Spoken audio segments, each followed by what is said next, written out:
जो लोग आपको पढ़ा रहे हैं उन्हें ये एग्ज़ाम पता है, उन्होंने या तो खुद एग्ज़ाम निकाला है या एटलीस्ट सब लोग इंटरव्यू स्टेज तक गए हैं। जैसे मैं अभी आपसे बात कर रहा हूँ, anybody who talks to you in this entire batch has cleared the prelims, has cleared the mains, and in most cases has appeared in the interview multiple times over. अगर हम मेंस प्रिपरेशन को यहाँ पे include कर रहे हैं तो mains preparation without answer writing session is incomplete, right? तो आंसर राइटिंग में हम यहाँ पे आपको राइट स्मार्ट कराएंगे, जहाँ पे कि आपने पहले भी देखा होगा कि Shivin sir will teach you answer writing template through the past year question of mains. Once you are done with that, more than 30 session live answer writing के मैं आपके साथ लूंगा। So we thought कि जब कोई हमसे पढ़ने आए, they should have a one stop solution कि यार मैं यहाँ जाऊँगा, प्री भी यहीं पढ़ूंगा, मीन्स भी यहीं पढ़ूंगा, इंटरव्यू की गाइडेंस भी यहीं लूंगा, टेस्ट सीरीज भी यहीं करूंगा, उन्हें यहाँ वहाँ भटकना ना पड़े।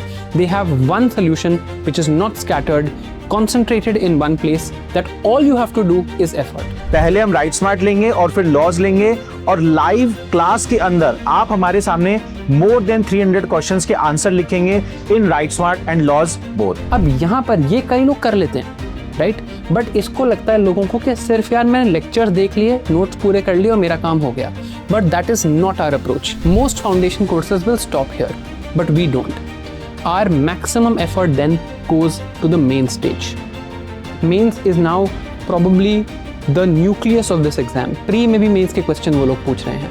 So we have the idea here that GS 1, 2, 3, 4 and essay के dedicated mains के lectures, डेडिकेटेड कंटेंट हो ताकि आप मेंस लेवल का कंटेंट फाउंडेशन में ही पढ़ें। एक इंसान जिसने खुद ने इस एग्जाम को दिया है, प्रीलिम्स क्रैक करा है, मेंस क्रैक करा है, इंटरव्यू क्रैक करा है, सर्विसेज में रहा है, अगर वो आपको पढ़ाएगा तो एटलीस्ट जब भी वो आपको पढ़ा रहा है तो वो सही चीज पढ़ाएगा। क्यों? क्योंकि उसे पता है कि एग्जाम की क्या रिक्वायरमेंट है। तो आंसर राइटिंग भी आप मेरे साथ सीखेंगे राइट स्मार्ट और लॉज में, और लाइव एमसीक्यू सेशंस भी हम करेंगे, क्योंकि सिर्फ पढ़ना नहीं है, एग्जाम प्रैक्टिस भी करनी है। And the idea is that bye 31st March we will be done with our syllabus. They are all people who have taken courses at Saarthi IAS. इन सब ने हमें ऐसे हैंड रिटन फीडबैक्स दिए हैं, and we have a list of this in our office called a wall of honor, and that is where I want you to be. जब मैंने अपनी यूपीएससी की जर्नी स्टार्ट करी थी, मैं चाहता था कि बस एक चीज़ हो जाए। I really wish that I had an elder brother or an elder sister जिसने या तो एग्जाम क्लियर किया हो या इंटरव्यू स्टेज तक गए हों और वो मुझे क्रेडिबली गाइड कर दें। मेहनत करने से नहीं डर रहा था मैं, but I wanted a credible quality oriented solution कि यार मुझे बता दें ये पढ़ना है, ऐसे पढ़ना है और इतनी मेहनत लगेगी। Unfortunately I did not have that option, तो सारा पाथ मुझे खुद नेविगेट करना पड़ा। But for you, let me change that.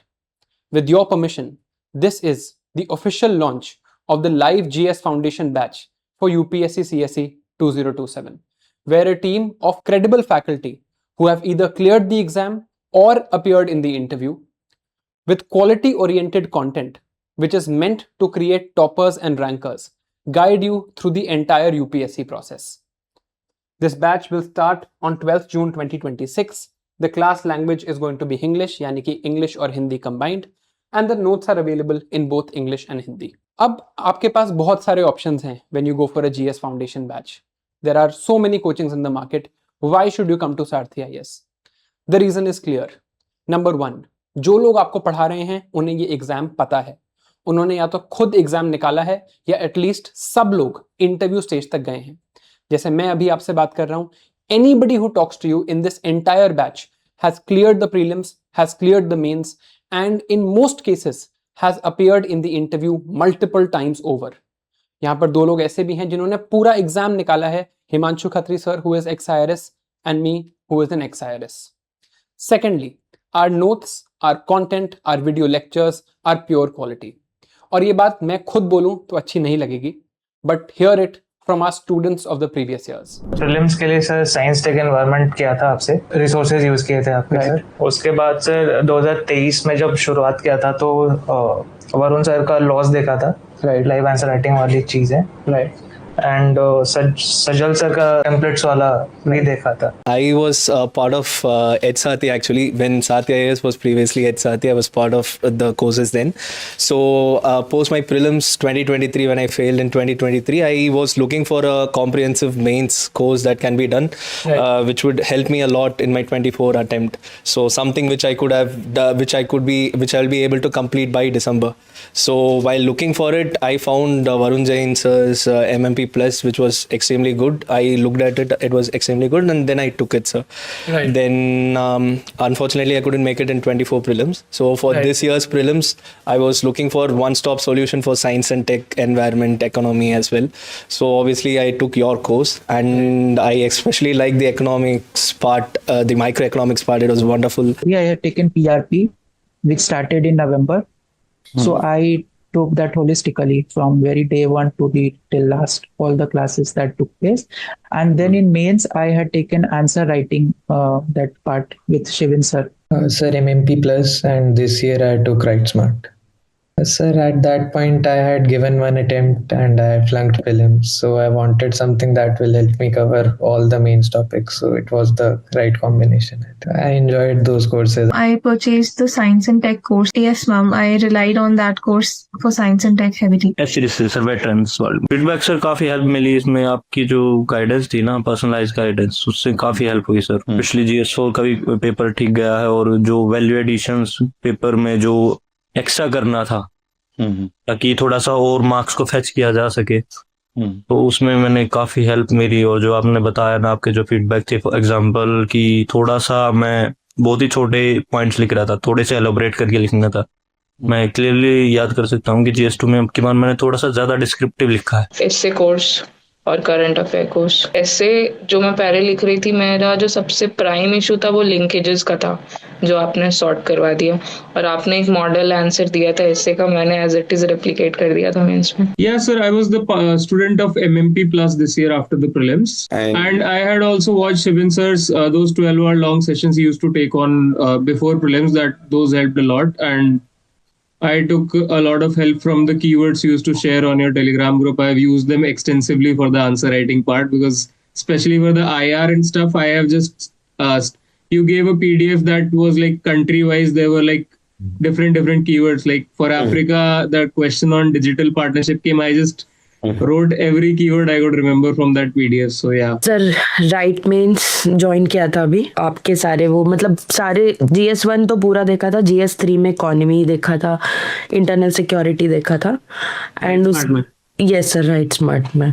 GS2 उतना सर मुझे तो बहुत अच्छा लगा था. आप जो कीवर्ड्स बताते हैं ना स्पेसिफिकली, वो था कि उस 2 महीने के टाइम पीरियड में इतना रिप्रोड्यूस कितना होता है वो मैटर करता है. बट जैसे आपने वो बोला था कि मुंगेर कर कमेटी लिख के आना, तो क्वेश्चन आया तो I wrote. Mains test series में और MMP में सर टेस्ट सीरीज तो सही में काफी अच्छा था. मतलब चेकिंग वगैरह भी बहुत 3-4 दिन में हो जाता, तो उतना दिन वेट भी नहीं करना पड़ता था. I was part of your GS4 mains module and test series. Actually पहले मुझे लगा था कि GS4 I can do it on my own, so I did not take any major coachings or test series. But then in my previous mains I did not I scored 109 in GS4, which was not very good. So I believe that I lacked writing practice, and I already knew you from some time. So I thought I'll join your test series, and it was very helpful indeed. Writing tests helped a lot, and especially what the tricks in the test discussions, what you used to tell me, that helped a lot. आपका environment और science and tech का course देखा, and GS3 I was totally dependent on you, so thank you so much sir. मतलब I really liked watching your videos since the time you were an anonymous aspirant, and then somehow आप मुझे बहुत relatable लगते थे. I used to watch your videos, और मुझे बस उस टाइम पे अच्छा लगता था. I remember that first video जो आपका था, you know, how to clear prelims, so that was the first video I watched. So GS3, especially internal security, agriculture, disaster management, that was my source. And the science and tech and the environment bundle program that I took for my 2024 attempt, that was my first attempt. And then I also took the help of MMP Plus, because also I was pretty much lost where to gather the notes and content, how to write answers. So MMP Plus helped me a lot. During my mains preparation, in my GS3 module, as well as the QEP program for PSIR. I had taken it. I would suggest that it was very good. It was very valuable during both my mains preparation and even currently during my interview preparation. I was enrolled in Saarthi's MMP Plus program. Then I also used the one-to-one mentorship. Then I used the interview guidance program. My own experience was that I didn't have a lot of main-centered content in 2023 because it was my first attempt and I was at loss that where should I get that material from. But then I remember that laws and the content provided by Varun sir was a lifesaver because it was precise and to the point, and I could, especially for the main subject, I could really take all the points which were mentioned over there and in a very standard format replicated in my answer sheet. Sir, I was a part of WriteSmart and a part of PSIR QEP, Quality Enrichment Program, immensely helped. Actually, WriteSmart majorly helped in making those templates that are needed to quickly generate answer. And Quality Enrichment Program was that little bit of value addition in terms of quotes and keywords and authors and their books. Sir सारथी में तो sir starting से हो, मतलब right smart के तीन साल से कर रहा हूँ, लॉस 2 साल किया था, MMP भी हो, अच्छा था, मतलब उसके फीडबैक वगैरह भी अच्छे थे. Saarthi IAS, I have been affiliated through Sajal sir's mains test series as well as mentorship program for the past 2 years.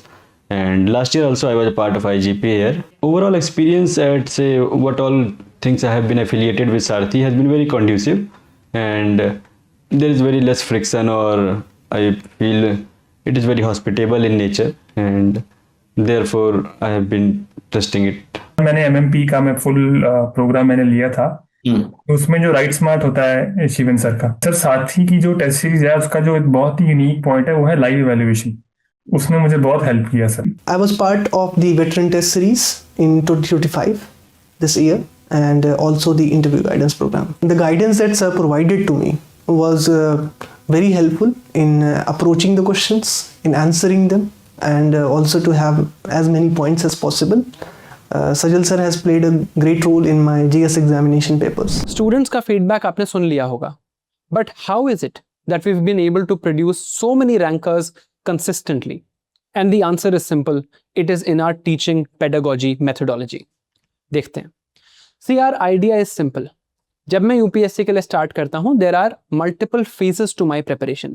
इस बार के प्रीलिम्स के बाद सबको समझ आ गया कि मेंस की तैयारी भी यूपीएससी के लिए उतनी ही इंपॉर्टेंट है जितनी प्री की और फाउंडेशन की तैयारी इंपॉर्टेंट है. सो वी थॉट कि जब कोई हमसे पढ़ने आए, they should have a one stop solution कि यार मैं यहाँ जाऊँगा, प्री भी यहीं पढ़ूंगा, मेंस भी यहीं पढ़ूंगा, इंटरव्यू की गाइडेंस भी यहीं लूंगा, टेस्ट सीरीज भी यहीं करूंगा, उन्हें यहाँ वहाँ भटकना ना पड़े. They have one solution which is not scattered, concentrated in one place, that all you have to do is effort. जो मैंने वीडियो के शुरू में आपको कहा था, let me be your elder brother in that preparation, guide you through the right process. तो सारथी IAS की प्रोसेस क्या है and what is the one stop solution that we talk about? सबसे पहले we focus on building our foundation.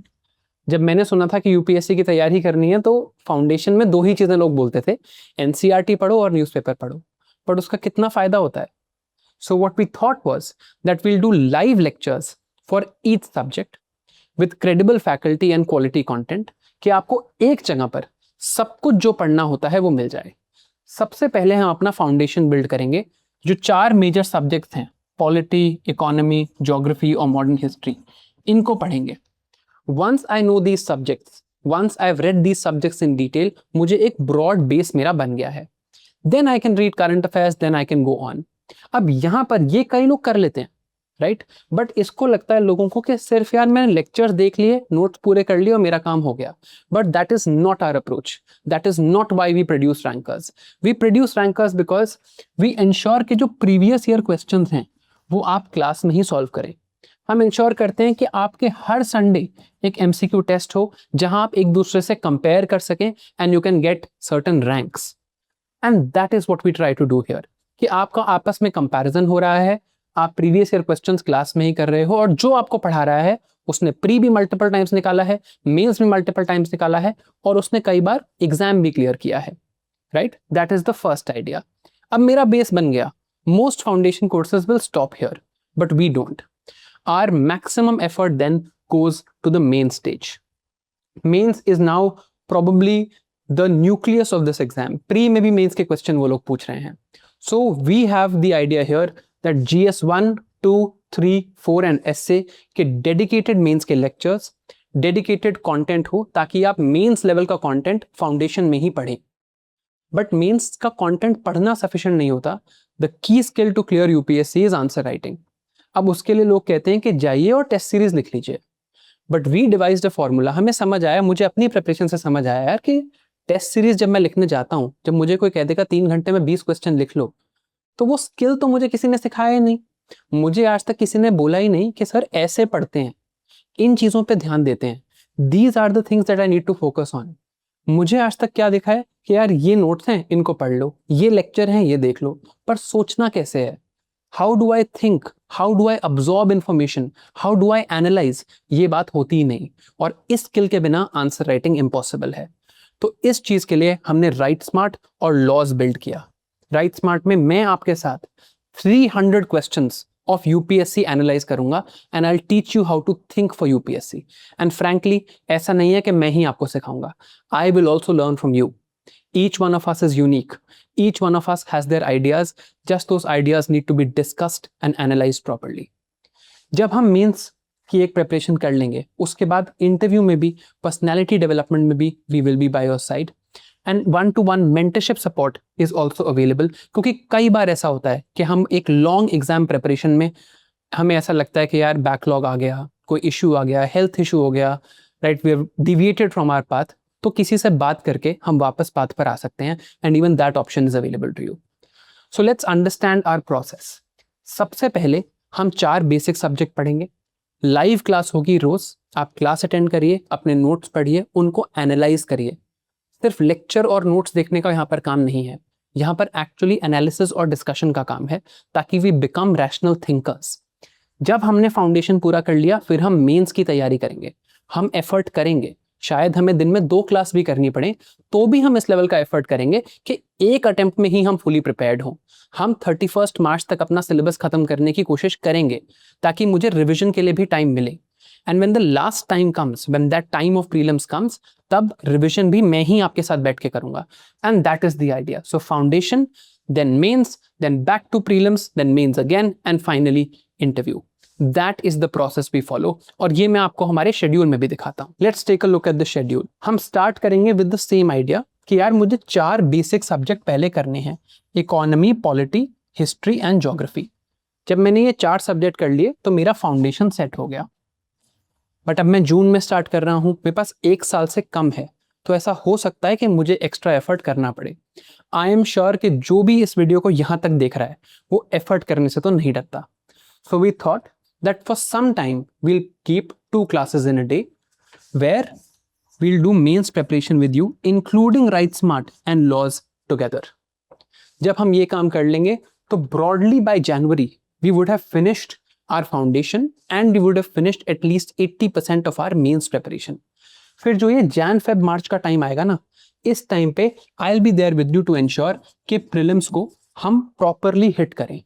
तो pre में जो subjects लोग इग्नोर करते हैं, like science and tech, environment, ancient medieval art and culture, वो हम यही करेंगे. करंट अफेयर्स जो सबके लिए चैलेंज रहता है, आपके लिए नहीं रहेगा. It is my responsibility.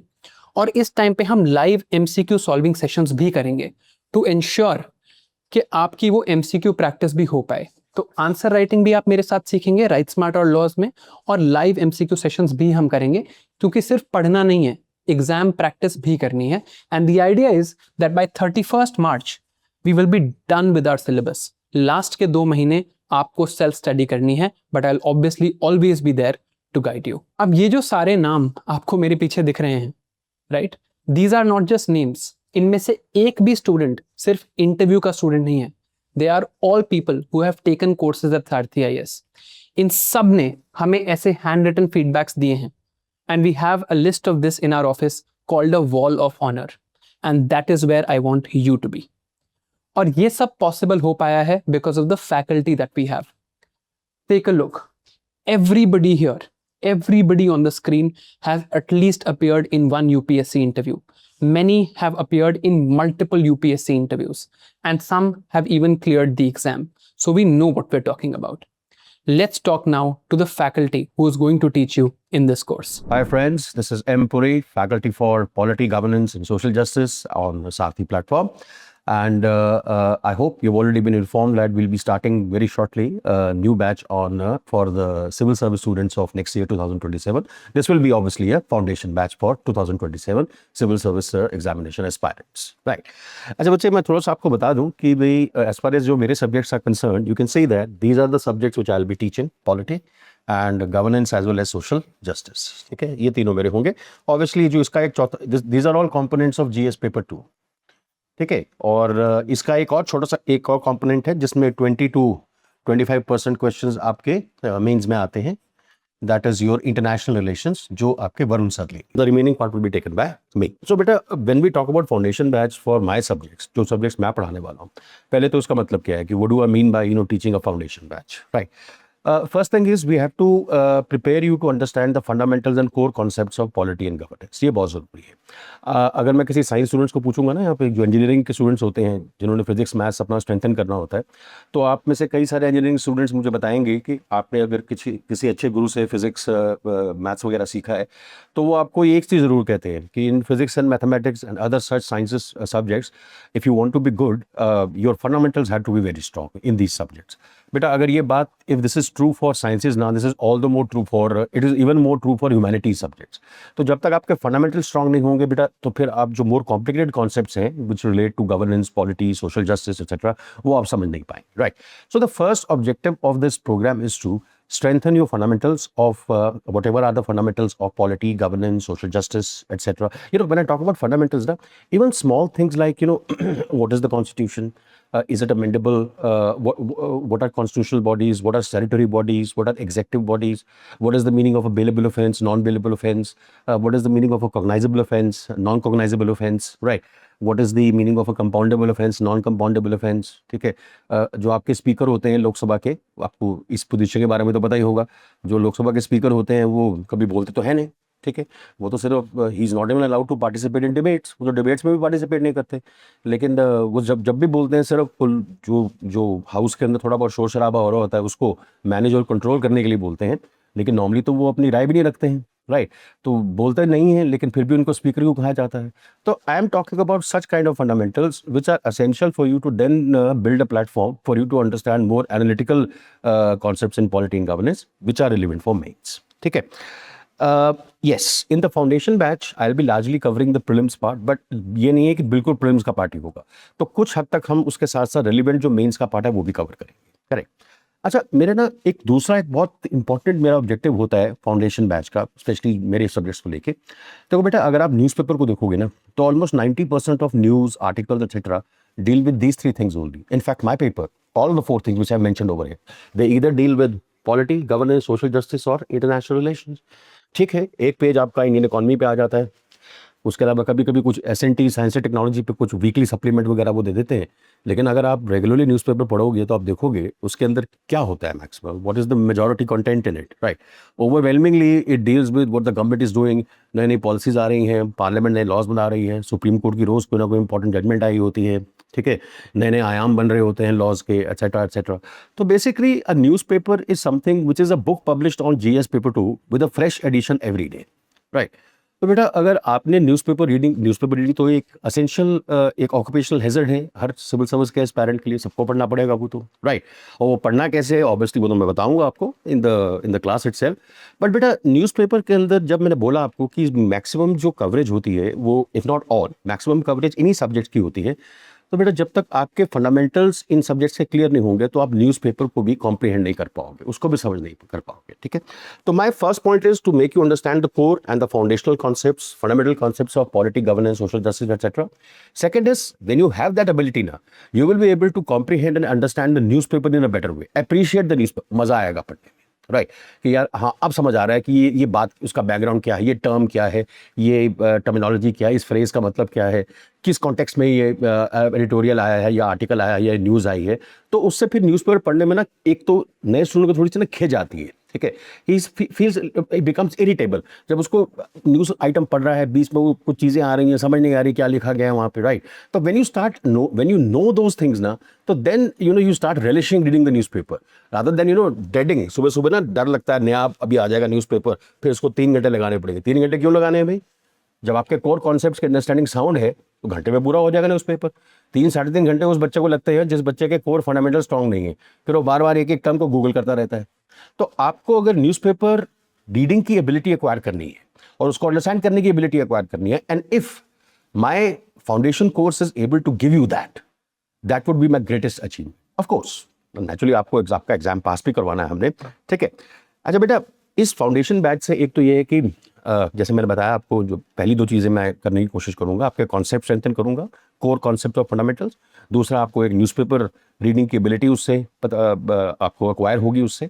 और तीसरी बात है कि ये जो फाउंडेशन बनेगी ना, फिर बेटा जो मेंस के आपके जो ज़्यादा एनालिटिकल सब्जेक्ट्स होते हैं तो उनको कॉम्प्रीहेंड और अंडरस्टैंड करने की एबिलिटी आपकी धीरे धीरे बढ़ती जाएगी, राइट? सो जब फाउंडेशन स्ट्रांग होगी तो उसके ऊपर जब हम मेंस का सुपर स्ट्रक्चर खड़ा करेंगे, बिल्डिंग खड़ी करेंगे, तो वो स्टेबल बिल्डिंग होगी, वो अनस्टेबल बिल्डिंग नहीं, ठीक है।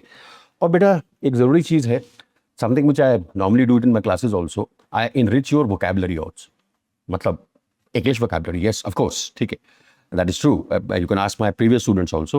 But more importantly, आपकी जो कॉन्स्टिट्यूशनल और लीगल वोकैबुलरी है ना, जो इतनी काम आती है आपके आंसर राइटिंग में, स्पेशली देखो प्री में तो काम आएगी, राइट? जो आपकी आंसर राइटिंग है उसके अंदर इतनी काम आती है कि I mean without that vocabulary being used appropriately in your answers are actually incomplete, उसमें आपको मार्क्स एडिक्वेटली नहीं मिलेंगी, ठीक है।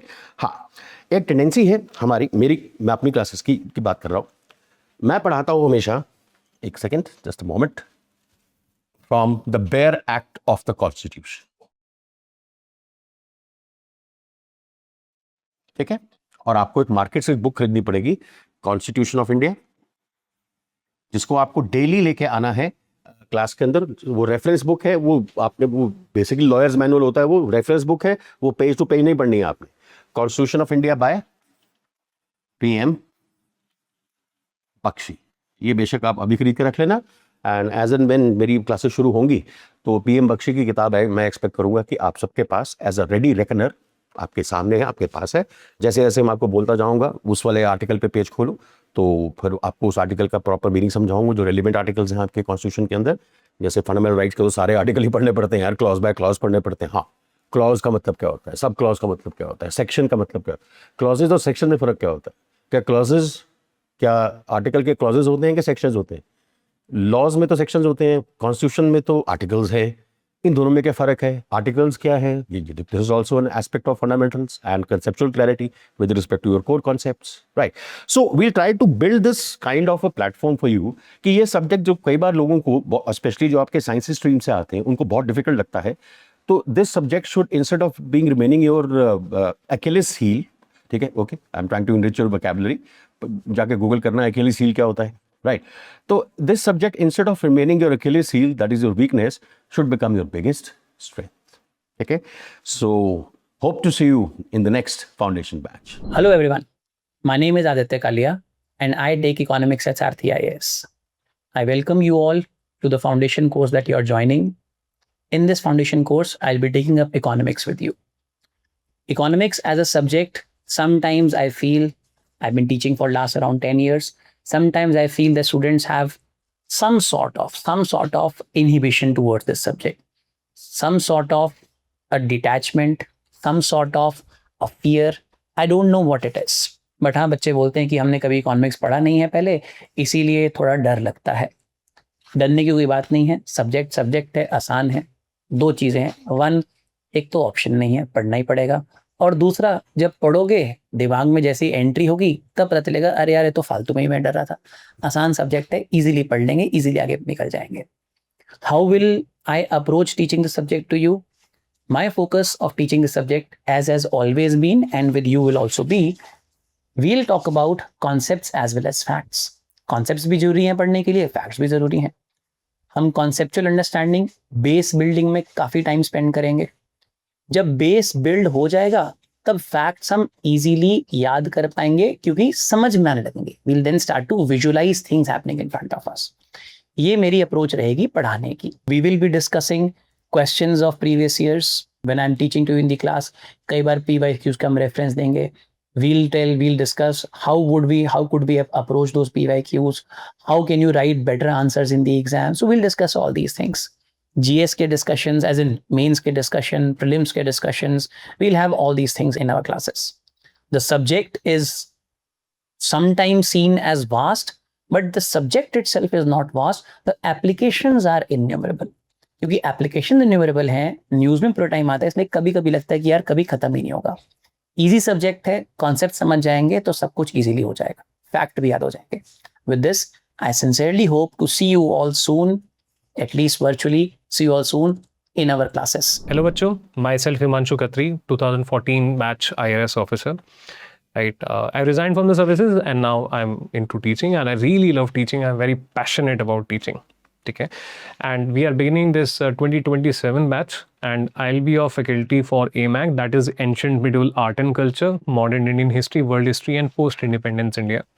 Post Independence India and World History जो है ये सिर्फ मेंस में आता है एंड MIH एंड AMAC जो है आपका मेंस में भी आता है और प्रीलिम्स में भी आता है. तो अकॉर्डिंगली इन दोनों कैटेगरीज को हम अलग अलग तरीके से डील करेंगे ताकि स्टूडेंट को एक क्लियर फोकस मिल सके. जब हम फाउंडेशन पढ़ते हैं तो फाउंडेशन प्रीलिम्स की तैयारी नहीं है. Foundation is common foundation for mains also and prelims also. Right, तो हमारा पढ़ाने का तरीका, पढ़ने का तरीका इस प्रकार का नहीं है कि this is prelims preparation, this is mains preparation, because जो फाउंडेशन है वो कॉमन है. It is very very common sensical. ठीक है, we will begin with MIH, right, and because it becomes easy for the student to transition from the non-UPSC life into the UPSC rigors, क्योंकि वो terminology थोड़ी सी हमको same मिलती है वहाँ पे. लीडर्स के जो नाम है, जगहों के जो नाम है, कहीं ना कहीं आज के समय पे भी जगहों के नाम वही हैं या फिर वैसे कुछ कुछ सिमिलर हैं, लीडर्स के नाम आपने सुने हैं. तो एक स्मूथ ट्रांजिशन एक्चुअली स्टूडेंट का हो जाता है. इसलिए हम मॉडर्न इंडियन हिस्ट्री से शुरुआत करेंगे. ठीक है, it is one of the core 4 subjects of the UPSC. AMAC हम either end of the year या फिर early part of the next year में वहाँ पे करेंगे, क्योंकि यहाँ पे लैंग्वेज का एक बहुत इशू रहता है. लैंग्वेज, जगहों के नाम, ठीक है, किंगडम्स के नाम, काफ़ी कुछ बच्चों के लिए बिल्कुल फ्रेश रहता है. ठीक है, तो टर्मिनोलॉजी है वो काफ़ी फ्रेश रहता है. ठीक है, तो स्टूडेंट को एक ट्रबल आ सकता है कि ऐसा, तो एक ताकि एक रीसेंसी इफेक्ट रहे कि you have done AMAC closer to the prelims, right. So therefore that's why we deal with AMAC either at the end of the year or in the early part of the year. तो जैसा भी schedule decide होगा वो आपको पता चल जाएगा. ठीक है, वर्ल्ड हिस्ट्री और पोस्ट इंडिपेंडेंस इंडिया, राइट, इसको हम एक मेंस के दृष्टिकोण से एक्चुअली फोकस करेंगे. ठीक है, तो ये एक्चुअली थॉट प्रोसेस यहाँ पे रहेगा हमारा. दूसरी चीज़ जो यहाँ पे आती है, टाइमलाइन बहुत स्ट्रिक्ट है मेरे फ्रेंड्स. ठीक है, तो इसलिए मैं आपको बता रहा हूँ in the interest of transparency. ठीक है, क्योंकि बाद में फिर मतलब एक एक्सपेक्टेशन जो है सेट हो जाए. अभी ऑलरेडी जून आ चुका है, राइट. 1 साल लगभग हम कह सकते हैं, इतना टाइम एक्चुअली अवेलेबल है आपके पास. ठीक है, 2 क्लासेस पर डे भी हो सकती हैं. ठीक है, ऐसा पॉसिबल होगा. दूसरा, क्लास का टाइम जो है कोशिश रहेगी कि 3 आवर्स की क्लास हो, but it can and in multiple cases it will extend to 3.5 hours और even at times 3 hours 45 minutes. मेरी क्लासेस फ़न होती हैं, मेरी क्लासेस बोरिंग नहीं होती हैं. ठीक है, बीच में ब्रेक भी दूंगा. ठीक है, बट आप तैयार रहें कि इतना टाइम स्ट्रेच हो सकता है. ठीक है ना, I do not want to make any kind of fake promises. क्यों इतनी एक्सटेंड होगी? क्योंकि अगर मुझे बिना फ्रॉड किए एक फुल कवरेज के फॉर्मेट में, बिना रश किए, हर वाई पे फोकस करते हुए, हर एनालिसिस पे फोकस करते हुए, अगर शांति से एक चीज़ कहते बच्चों को पढ़ानी है, जहाँ पे स्टूडेंट को लगे कि हमने सारथी ज्वाइन किया, हमने खत्री सर की क्लास ज्वाइन करी, हमने अपना समय बर्बाद नहीं किया. ठीक है, वो मेरे लिए सबसे बड़ा मापदंड है. It's very important criteria for me that I do not waste your time, right. So therefore this much time it is required. Total number of classes that I will be taking will be around 35-36 classes in which MIH will be completed, right. I'll try that अगर थोड़ा सा और कम हो सके, but without any compromise on coverage, without any compromise on quality, right. So be ready for it. Another thing which becomes important is sources, right. तो usually क्या होता है कि कोचिंग इंस्टीट्यूट एक सोर्स बता देते हैं, ठीक है ना, या खुद से कुछ सोर्सेज दे देते हैं, हैंडआउट्स दे देते हैं, देन NCERTs बता देते हैं, स्टैंडर्ड बुक्स बता देते हैं एक से ज़्यादा. In my classes there will only be one resource, right, and that is my resource, Sarthi's resource. ठीक है, वन स्टॉप शॉप सोल्यूशन आपको जो है मिलेगा. आप, मेरी कोई एक्सपेक्टेशन नहीं है that in my class you come after reading NCERTs. There is no expectation from my side. ठीक है, नॉट एट ऑल. आपने पढ़ी हुई NCERTs पहले से, well and good, right, it's good for you, no problem. But मेरे पढ़ाने का तरीका इस तरीके से नहीं रहेगा that it puts a criteria on the student कि तुम पहले NCERT करो तभी मेरी क्लास में आओ. नहीं, ऐसा नहीं होने वाला. बिल्कुल ही आप ब्लैंक स्लेट हो. 0 से लेकर 100 तक आपको किस तरीके से लेके जाना है, ये एक टीचर की रिस्पॉन्सिबिलिटी होती है. एंड आई विल ट्राई कि वो रिस्पॉन्सिबिलिटी मैं अच्छे से पूरी करूँ. ठीक है ना, आपको मैं टफ लैंग्वेज के जाल में ना पुश इन करूँ. ठीक है, एक सिंपल तरीके से वाई पे फोकस करते हुए, एंड वाई पे फोकस करते हुए सिंपल तरीके से का मतलब लक्ष्मीकांत नहीं है, नहीं, स्पेक्ट्रम नहीं है. फ्रॉम द लेवल, अगर मैं पॉलिटी का एग्जाम्पल लूँ तो from the level of Laxmikanth till the level of Subhash Kashyap, right, या till the level of DD Basu. ये मेरा गोल है कि मैं आपको 0 से लेकर उस लेवल तक लेके आ सकूँ हिस्ट्री के अंदर, है ना. From the level of what you call as spectrum to the level of mainstream books, right, like Plassey to partition से बिल्कुल 0 से. स्पेक्ट्रम कोई रिसोर्स नहीं है मेरे लिए. ठीक है, मेरे लिए एक रिसोर्स है जो खुद बना हुआ है. इनफैक्ट उस रिसोर्स को बनाते टाइम स्पेक्ट्रम को मैंने पढ़ा भी नहीं, because I do not want to get inspired, influenced by Spectrum, which in my opinion promotes rote learning. ठीक है, तो ये एक्चुअली थॉट प्रोसेस रहेगा. तो इस तरीके से हम करेंगे. NCERTs में मना नहीं करूँगा. ठीक है, NCERTs अगर आपको पढ़नी है, पढ़नी चाहिए, क्यों नहीं पढ़नी चाहिए. कोई भी टीचर जो कहे NCERTs मत पढ़ो, कहना ठीक नहीं है. बट क्या NCERT पढ़ी होनी चाहिए before you come to my class? No, that is not a requirement from my side. With my classes, you will be able to understand NCERTs much better, and you should read NCERT whenever time is available to you, right? Because it is a resource from the nation state, it is a resource from the government of India, right? तो इस तरीके से हम इसको करेंगे. Looking forward to see you, ठीक है, and it will be a lot of fun. अभी मैं थोड़ा सा सीरियसली बात कर रहा हूँ. क्लास में क्या कहते हैं, जब टॉपिक के हिसाब से थोड़ा फन भी कर लेते हैं हम लोग, ठीक है, बट हम पढ़ते हैं. ठीक है, पढ़ाई सबसे इम्पोर्टेंट है. तो that's how it is. Now, after taking a look at prelims 2026 का question, many students might be thinking कि यार geography का तो weightage कम हो रहा है, तो geography पे why should we focus? देखो, ज्योग्राफी का वेटेज कम है, बट स्टिल ज्योग्राफी और मैपिंग के मिला के 11 क्वेश्चंस हैं, which makes up more than 10% of the questions asked. Out of 100, 11 questions geography and mapping के थे. And in the future there is a high chance कि यूपीएससी अपनी स्क्रिप्ट को कंप्लीटली फ्लिप कर दे. हो सकता है आगे जाके, जैसे इस साल हिस्ट्री में बहुत क्वेश्चंस थे, नेक्स्ट ईयर ज्योग्राफी में क्वेश्चंस आ जाए. अनप्रेडिक्टेबिलिटी तो है इस एग्जाम में. सो यहाँ पे व्हाट इज मोस्ट इंपॉर्टेंट कि एटलीस्ट जो बेसिक सब्जेक्ट्स हैं वो आपके काफी स्ट्रांग रहें. यहाँ पे जो फाउंडेशन की क्लासेस रहेंगी, वहां पे हमारा फोकस यही है कि क्योंकि फाउंडेशन की क्लासेस हैं, आपका फाउंडेशन बहुत स्ट्रांग तरीके से हमें बिल्डअप करना है. सो ज्योग्राफी में फाउंडेशन क्या होता है, वर्ल्ड फिजिकल ज्योग्राफी, इस पे बहुत एक्सट्रीम एम्फेसिस रहेगा ताकि एक एक छोटा कॉन्सेप्ट आपका इतना क्लियर हो जाए that you do not have to रट्टाफाई एनी इंफॉर्मेशन. रट्टा मार के इस एग्जाम को नहीं निकाला जा सकता. You have to develop that conceptual understanding and the focus will be primarily on that. अगर एक बार वर्ल्ड फिजिकल ज्योग्राफी का बेस आपका बिल्डअप हो गया, उसके ऊपर फिर हम Indian physical geography and human geography का बेस बिल्डअप करेंगे. ठीक है, फॉर एग्जाम्पल अगर आपको पता है कि दुनिया में प्लेट्यूज कहाँ है या कहीं पे क्लाइमेट किस टाइप का है, यू कैन फिगर आउट कि इस लोकेशन में कौन से मिनरल्स मिलेंगे, किस टाइप का सॉइल रहेगा, किस टाइप के क्रॉप्स उगेंगे. So physical geography is defining the human geography aspects, right. So physical geography को हम बहुत अच्छे से पढ़ेंगे, देन उस पर हम ह्यूमन ज्योग्राफी को बिल्डअप करेंगे ताकि दोनों में आपको कुछ भी रट्टा ना मारना पड़े. ठीक है, तो जो 4 questions, I will just give you an example कि 4 क्वेश्चंस आए थे इस बार कोर ज्योग्राफी से. 3 questions were from physical geography.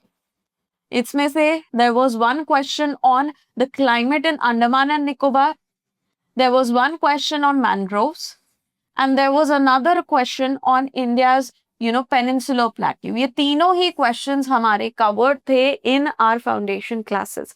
Then human geography से जो क्वेश्चन था on rare earth elements and critical minerals mission, this was also covered by us in the foundation classes. Mapping की अगर हम बात करें, इस बार मैपिंग में 7 क्वेश्चंस आए थे।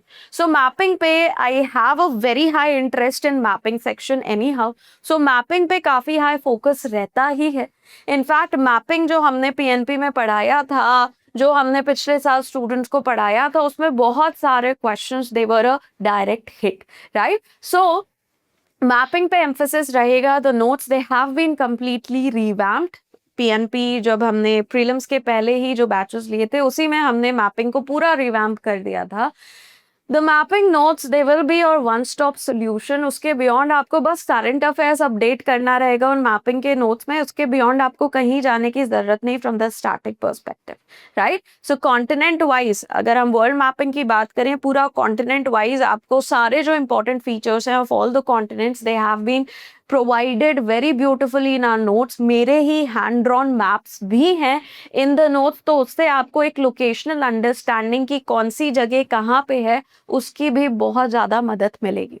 अगर हम इंडियन मैपिंग की बात करें, then the Indian mapping section it will be covered along with Indian physical geography.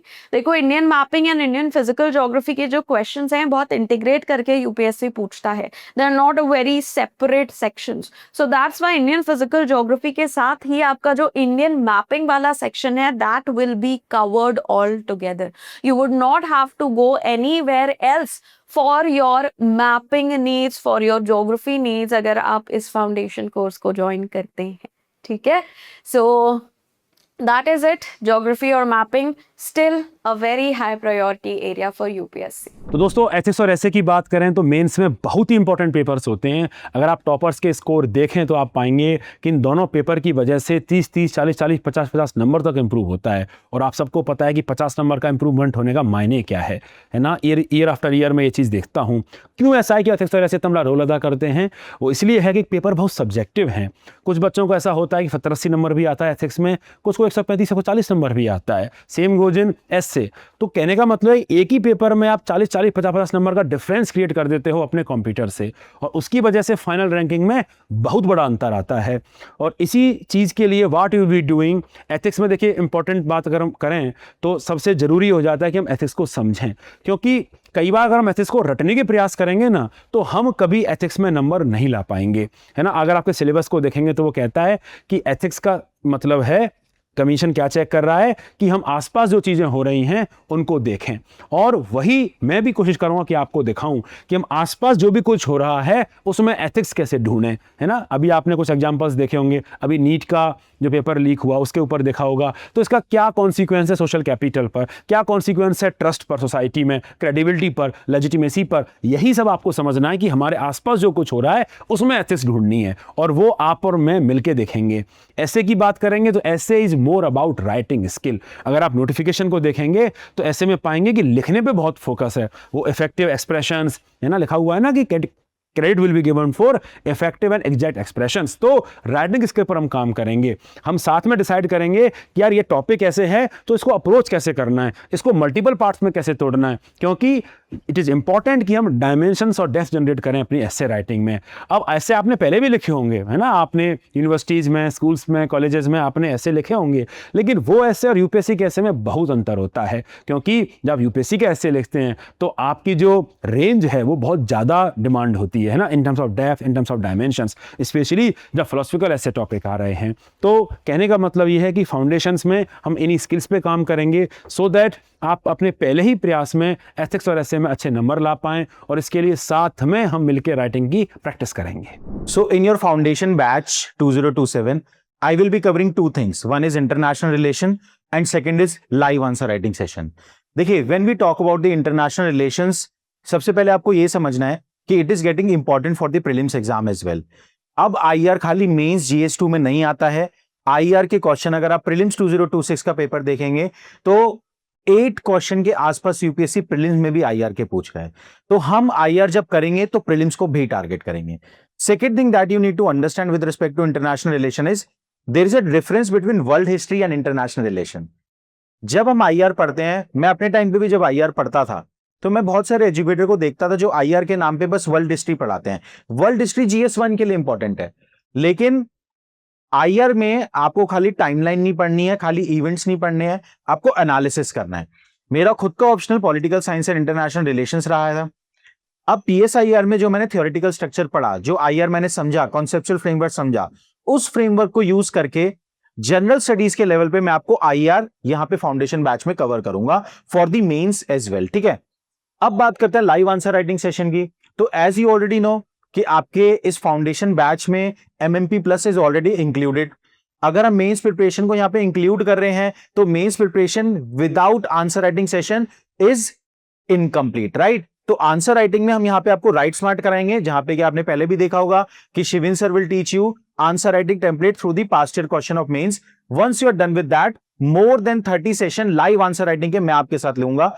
क्या करते हैं हम इस सेशन में? In one session we will be having 5 question screen पे आएगा, 3 10 मार्कर करेंगे और 2 15 मार्कर। क्वेश्चन स्क्रीन पे आएगा, मैं आपको क्वेश्चन की डिमांड बताऊंगा and I will start the timer. 7 minute for a 10 marker आप लिखेंगे लाइव। ऐसे करके मैं आपको 11 मिनट दूंगा 15 मार्कर के लिए भी। तो ओवरऑल 5 क्वेश्चन एक सेशन में हम लिखेंगे। More than 35 such session in your foundation batch I will be taking. ठीक है, तो आंसर राइटिंग इस तरीके से नहीं होने वाली कि हमने क्लास में जो कंटेंट पढ़ा रहे हैं वहां पे क्वेश्चन लास्ट में लिख दिया और आपको बोल दिया बच्चों घर से लिख लेना, है ना। This is not how answer writing should be done. पहले हम राइट स्मार्ट लेंगे और फिर लॉज लेंगे और लाइव क्लास के अंदर आप हमारे सामने मोर देन 300 क्वेश्चंस के आंसर लिखेंगे in write smart and laws both. So in this batch, I have a lot of responsibilities with you, but I promise you I'll give it my everything. Firstly, as I promised to be your elder brother and guide you through the process, I'll be doing regular mentorship with you. जहाँ भी कोई दिक्कत आई, कोई approach की बात हुई, when we need to ensure that we are studying on the right pattern, when we sometimes feel we have a backlog, कभी हमें लगा सर हमें आंसर राइटिंग आज स्टार्ट करनी है, throughout that process I'll be there with you regularly. Mains की बात करें तो मेंस में I'll be teaching you the entire gamut of GS3 subjects. Science and technology, environment, economy, agriculture, disaster management and security. Complete GS3 is on me. Secondly, mains में जो thinking skill required है that will be doing together in write smart. Here we write 300 previous year questions together ताकि हम साथ में वो thinking और वो एनालिसिस डेवलप कर पाएं। प्रीलिम्स की अगर हम बात करें तो there are 2 very ignored subjects that actually come naturally to me because of my medical background. वो हैं साइंस एंड टेक और एनवायरनमेंट। और इन सब्जेक्ट्स को एक्चुअली इन सारी चीज़ों को हम बिल्कुल बेसिक से करेंगे। When you come to me to learn, I assume that you are a blank slate. Of course, you'll have background information, but मैं वहाँ से शुरू करूँगा कि हम बिल्कुल बेसिक से शुरू करें और हम इतना सीख लें कि UPSC का पेपर भी हमें आसान लगे। So for all of these subjects and more, I'll be your guide and mentor. Hello everyone, I'm Ram Mohan Pandey, your CSAT coach. And 2026 का पेपर आप लोगों ने देखा होगा। एंड इस पेपर ने इस बार बहुत लोगों को परेशान कर दिया, बहुत लोगों का यूपीएससी का ड्रीम शैटर कर दिया। पेपर 1 की बात करें या पेपर 2 की, बट स्पेशली पेपर 2 में अगर मैं कहूँ तो पेपर 2 में भी बहुत सारे स्टूडेंट्स ऐसे हैं जिनका क्वालिफाई नहीं हो पाया। और आप लोगों ने हमारा जो स्कोर एनालाइज़र था उसको भी देखा होगा। तो डॉक्टर शिविन का जो स्कोर एनालाइज़र का जो वेब पेज था उसमें जब सीसेट का स्कोर लोगों ने एंटर किया तो अराउंड 15,000 स्टूडेंट्स ने जब अपना स्कोर एंटर किया तो उसमें से सिर्फ 5,000 स्टूडेंट्स ऐसे हैं, बल्कि 5,000 से भी थोड़े से कम है ये नंबर, ऐसे स्टूडेंट्स जिनका सिर्फ सीसेट क्लियर हो पा रहा था। तो बहुत ही मुश्किल है इस समय कि आप सीसेट पे अगर ध्यान ना दें और सीसेट आप आराम से क्वालिफाई कर जाएं, ये बहुत ही मुश्किल है इस समय। तो मैं ये कहूँगा कि सीसेट को प्लीज़ लाइटली ना लें। सीसेट एक्चुअली अभी जो है एलिमिनेटर बन चुका है। CSAT used to be a qualifier at some time, but not is not qualifying any more, it is actually an eliminator. तो अगर आप इस पर ध्यान नहीं देंगे तो आपका यूपीएससी का ड्रीम जो है फुलफिल शायद ना हो पाए। तो प्लीज़ सीसेट को लाइटली मत लीजिए। एंड हाँ, हम लोग यहाँ पे सीसेट की प्रिपरेशन को इस बार थोड़ा सा डिफरेंट तरीके से करेंगे, क्योंकि सीसेट में अभी तक हम बहुत कम टाइम दे रहे थे, लेकिन हाँ अब हम लोग थोड़ा ज़्यादा टाइम देंगे, थोड़ा ज़्यादा प्रैक्टिस करवाएंगे आपसे और आपको ये करना पड़ेगा, ठीक है। सो ये 2027 का फाउंडेशन बैच है गाइस, एंड यहाँ पे सीसेट को ज़्यादा टाइम भी दिया जाएगा और आपको ज़्यादा प्रैक्टिस भी करवाई जाएगी, और we all are committed to make you successful. Hello friends, I am Pranay Agarwal, and I will be teaching you about the Indian society portion in your GS1 syllabus for the Civil Service Exam 2027. अगर मैं अपने बारे में एक बार brief introduction दूं तो I have been teaching sociology optional to UPSC aspirants for last more than 15 years. और इन 15 सालों में I have had the good fortune of mentoring quite a few successful candidates. So I have a fair degree of expertise in society and society related issues. अगर मैं Indian society portion की बात करूं तो it is quite important for your GS1 preparation. You need to understand that. कारण क्या है, 60 to 80 marks questions worth directly आते हैं from society related questions. Apart from this society वाली जो पोर्शन है उसका एक लिंकेज है with different other portions of the syllabus. और ये केवल थ्योरेटिकल नहीं है, in the exam situation also जो जिस प्रकार के क्वेश्चंस आ रहे हैं there is the direct linkage. So you know for example अगर आप सवाल आता है ज्योतिराव फूले पे, his efforts to fight caste discrimination, तो ये मे बी आप मॉडर्न हिस्ट्री में पढ़ते होंगे जब सोशल रिफॉर्मर्स पढ़ रहे हैं ज्योतिराव फूले के बारे में, बट उन्होंने कास्ट के बारे में उनके क्या विचार थे, how do we address the problem of caste discrimination. इसको समझने के लिए you do need to have a fuller understanding of the impact of caste in our social life during that time and today, right? या फिर मान लीजिए एक बार सवाल आया फास्ट फूड इंडस्ट्री को लेके, the growth of fast food industry and how it is impacting India. Now fast food industry की ग्रोथ के बारे में it may be a subject और a topic proper for economics, but उसका societal और public health impact क्या हो रहा है उसको समझने के लिए you need to have an appreciation of the changing food habits and how it is affecting you know leading to obesity and various other aspects of our social life. एक consumerist culture बढ़ रहा है. या फिर आप मान लीजिए question secularism पे आता है. एक तरीका है उसको अटेम्प्ट करने का कि आप सीधा लक्ष्मीकांत से कॉन्स्टिट्यूशनल प्रोविजंस छाप दें कि दीज आर द प्रोविजंस, और प्रीएम्बल में 42nd अमेंडमेंट से ये शब्द आया. But that will also not be a full appreciation of Indian secularism unless and until you know about the history of Hindu Muslim relations, right? तो वो जो societal aspect है, क्यों कम्युनल रायट्स होते हैं, क्यों हेट स्पीचेस पॉपुलराइज होती हैं, ये सब समझना इंपॉर्टेंट है to fetch better marks. So in a span of about 10 to 12 lectures I will be giving you a pretty holistic coverage of different vital social issues, and my understanding is, friends, it will be really worth your time, it will be worth your effort, and it will overall help you in scoring better marks in your GS papers. So highly advisable that you put in that much effort, right? So I look forward to meeting you during the course. A very warm greetings, everyone. My name is Justine Kaur, and I have been a mentor as well as educator at Sarthi IAS since the past 2 years. And I have been helping out students in two regards. One is live MCQ solving. I myself have cleared prelims thrice with quite a comfortable margin. And since the nature of prelims is changing quite a lot across the years, especially thinking about the 2026 paper, the changing dynamics needs to be worked upon as far as preparation for prelims is concerned, over and above the subjects that you're reading. So I'll be helping you out to learn the MCQ solving skill. We will be having a live session interaction.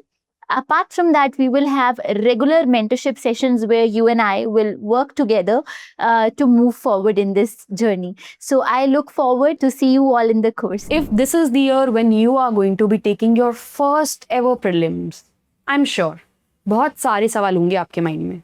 सबसे पहला सवाल होगा, ma'am is it too early और is it too late? तो सच बताऊं, इस सवाल का जवाब ये है, it is never too early and it is never too late. जहां हो जैसे हो, अभी से तैयारी शुरू कर दो. अब मेरा रोल क्या आता है इस फाउंडेशन कोर्स में?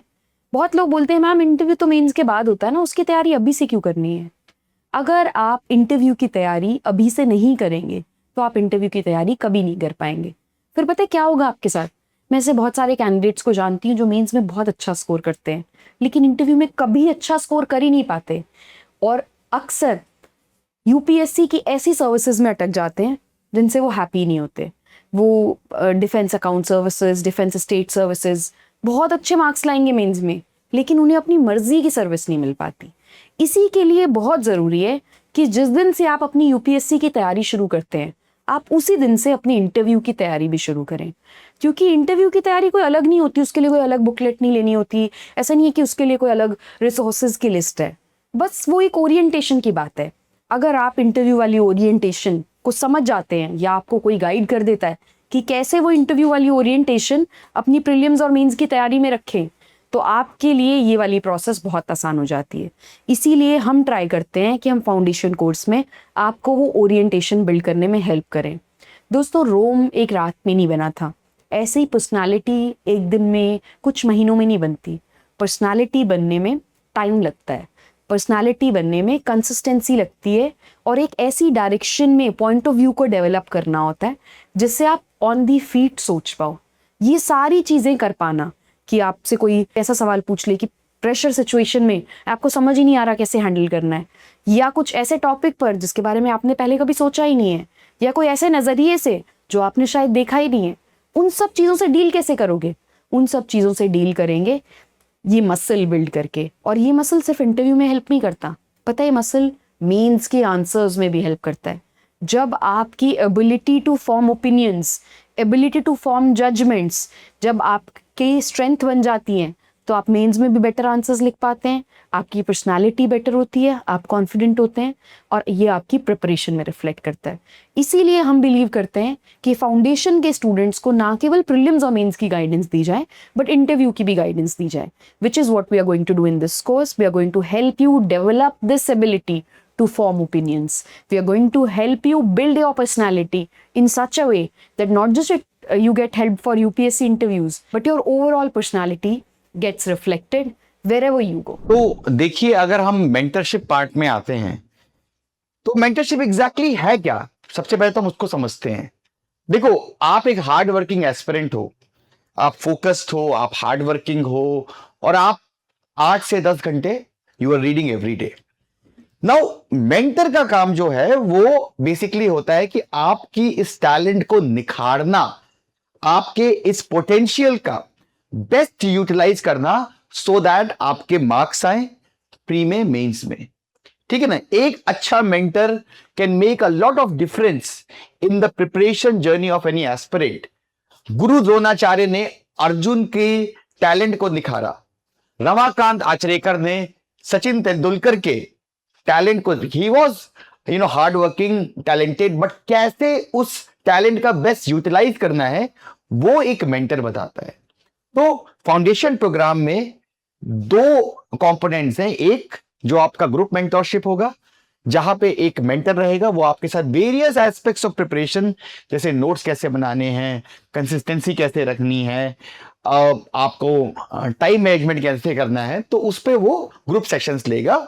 और जहां पे हम बात करते हैं 1-to-1 मेंटरशिप की, जो कि आपका फाउंडेशन प्लस के अंडर है, वो डायरेक्टली मेरे अंडर होगा। वहां पे आप आई will B overseeing your progress. You will be given a personal mentor जो इंटरव्यू गिवन मेंटर होगा, और वो इंटरव्यू गिवन मेंटर आपका टाइम टेबल बनाएगा, आपका स्टडी प्लान बनाएगा पर्सनलाइज लेवल पे। आप जब प्रीलिम्स के क्वेश्चन सॉल्व करेंगे तो रिपोर्ट कार्ड की एनालिसिस करेगा। वो मेंटर आपके साथ थ्रू आउट दिस प्रोसेस रहेगा। वीक में बाई वीकली आपके 1-to-1 सेशंस होंगे उसके साथ, और एग्जैक्टली वो आपकी जो वीकनेसेस हैं, जो आपके हर्डल्स हैं, उन हर्डल्स को वो रेक्टिफाई करेगा। इसके साथ साथ there will be 30+ sessions on by me, जहां मैं आपको सारी चीजें जो मुझे मालूम है, जो मैंने इन 600+ रैंकर्स को सिखाई हैं, वो सारी चीजें मैं आपको सिखाऊंगा। चाहे वो प्रीलिम्स की PYQ लेक्चर्स हो, मेंस के आंसर राइटिंग लेक्चर्स हो, मेंस के नोट मेकिंग लेक्चर्स हो, वेरियस एस्पेक्ट्स ऑफ प्रिपरेशन जो है वो टेक्निकली मैं आपको सिखाऊंगा थ्रू दोज लेक्चर्स। ठीक है ना? और पर्सनलाइज लेवल पे you will B allocated a 1-to-1 mentor. तो आपका जो मेंटर होगा वो आपका वन स्टॉप सोल्यूशन होगा कोई भी UPSC रिलेटेड प्रॉब्लम के लिए। और ऐसा नहीं होगा, आपकी प्रोग्रेस ट्रैक करी जाएगी, आपको कंसिस्टेंट रखा जाएगा, daily accountability and productivity sheet के थ्रू इंश्योर किया जाएगा कि आप राइट ट्रैक पे हैं कि नहीं है. So this is what the mentorship component of foundation program will do. So now देखिए, जब भी आप फाउंडेशन कोर्स ज्वाइन करने की सोचते हैं तो हमेशा आप कंपेयर करते हैं एक इंस्टीट्यूट को दूसरे इंस्टीट्यूट से. तो डेफिनेटली आप सारथी आईएएस के फाउंडेशन बैच को बाकी इंस्टीट्यूट से कंपेयर करेंगे और करना भी चाहिए. तो मैं आपका काम थोड़ा आसान कर देता हूं. देखिए, सारथी आईएएस के फाउंडेशन बैच में क्या यूनिक है in contrast to all other institute, ये मैं आपको बता देता हूं. यूनिक फीचर, सबसे पहले you need to observe this thing, mains content. देखिए, जो आप फाउंडेशनल लेवल पे कंटेंट पढ़ते हैं वो प्रीलिम्स के लिए यूजफुल हो सकता है, लेकिन मेंस आप उससे कभी क्रैक नहीं कर पाएंगे, है ना. इवन आज के टाइम में मैं आपको ये बोलूंगा कि मेंसिफिकेशन ऑफ प्रीलिम्स हो गया. प्रीलिम्स में भी यूपीएससी मेंस के टॉपिक पूछ रहा है. तो यहां पे बाकी इंस्टीट्यूट में आपको डेडिकेटेड मेंस लेवल का कंटेंट फाउंडेशन प्रोग्राम में नहीं मिलेगा. यहां पे सारथी आईएएस में GS1, GS2, 3, 4 एंड एसए, है ना. This we will include with in the foundation batch. Dedicated module mains level content हम आपको यहां प्रोवाइड करने वाले हैं, ठीक है. Second, PYQ based answer writing. Everybody says past year questions important है, प्रीलिम्स के लिए भी इंपॉर्टेंट है, मेंस के लिए भी इंपॉर्टेंट है, लेकिन कोई इंस्टीट्यूट अपने फाउंडेशन बैच में आपको मेंस के सारे PYQ प्रैक्टिस नहीं कराएगा. कोई हो तो आप दिखा दो, मुझे गारंटी है इस बात की, ठीक है. लेकिन यहां पे सारथी है इसमें PYQ answer writing in write smart, क्योंकि हमने एक डेडिकेटेड मॉड्यूल इवॉल्व किया है जो PYQ की आंसर राइटिंग करवाता है, which is part of this foundation batch. Third important component है क्रेडिबल फैकल्टी. देखिए, when we talk about this credible faculty, जो टर्म हमने नॉर्म किया इस पूरे यूपीएससी कोचिंग इकोसिस्टम में, by credibility what we mean, try to understand this thing.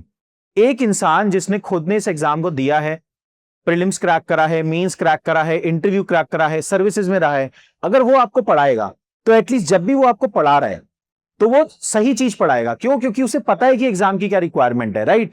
This is what we mean by credible faculty. Sarathi IAS की team अगर आप देखेंगे, doctor Shivin is selected, Himanshu Khatri sir select हुए हैं, उसके बाद विश्वजीत सर हैं जो सिलेक्ट हुए हैं, and other educator as well as mentor at least interview appeared है, ठीक है. This is what I mean by credible faculty.